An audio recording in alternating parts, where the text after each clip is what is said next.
A peeping caddis is a caddis larva pattern that's meant to resemble the little green head poking out of its casing. Now, there are many different versions of peeping caddis online. My version is pretty straightforward, and I think if you tie some up, you're going to find it's very effective. For a hook, a TMC 3769 is a great place to start. For thread, I like to use Montana Fly Company's A-Dot in black. Although I use a size 16 hook for this pattern, I like to use a slightly larger black tungsten bead head, in this case a 2.4 millimeter. Once you get your thread wrapped back to the hook point, you can snip or break off the tag end.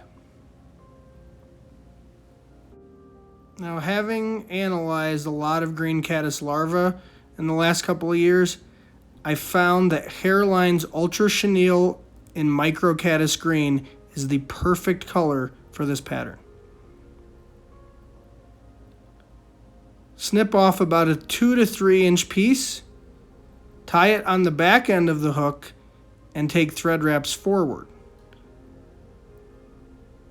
Now, the extra that I have toward the bead, I'm going to snip that off, and you can actually use it for the next fly. Cover up the slight excess with thread wraps, and then work the thread back to the hook point. I tie the fly this way so that I'll get a nice uniform body before I put the dubbing over top of the chenille. Now, the next step of this pattern is the fun part.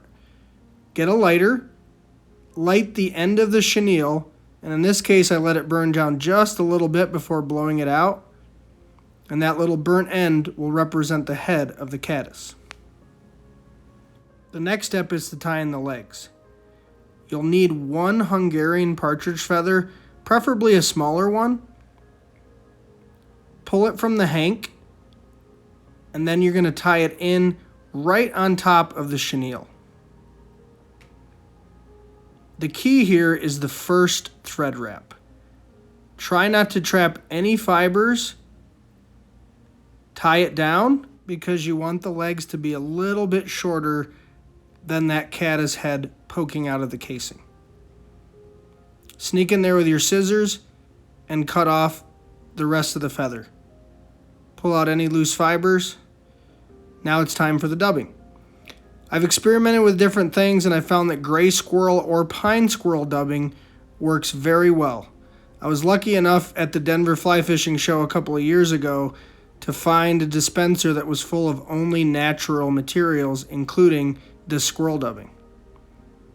You're going to need a little bit more than you think, so get 3 or 4 inches, make a dubbing noodle, and start taking tight thread wraps toward the bead head.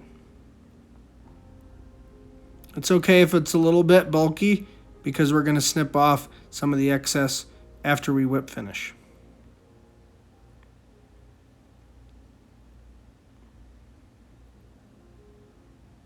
Take out your whip finish tool and perform a 4 or 5 turn whip finish before snipping or breaking off the tag. I like to use a little razor blade so I get in there nice and tight to snip off the thread. Now, this pattern came out a little hairy, so get your scissors in there. You can cut off some of that excess. And you'll find when you fish this pattern and it gets wet, that pine squirrel or the gray squirrel dubbing really absorbs the water, and this pattern looks very similar to the naturals. I found this pattern to be effective from size 14 to 18 from about March to October. You could also fish it in a smaller size, maybe even a 20, if you wanted to fish it in November going into December.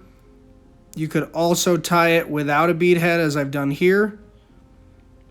I fished this fly a lot this year, done very well. This is a beautiful brown I caught out of a spring creek.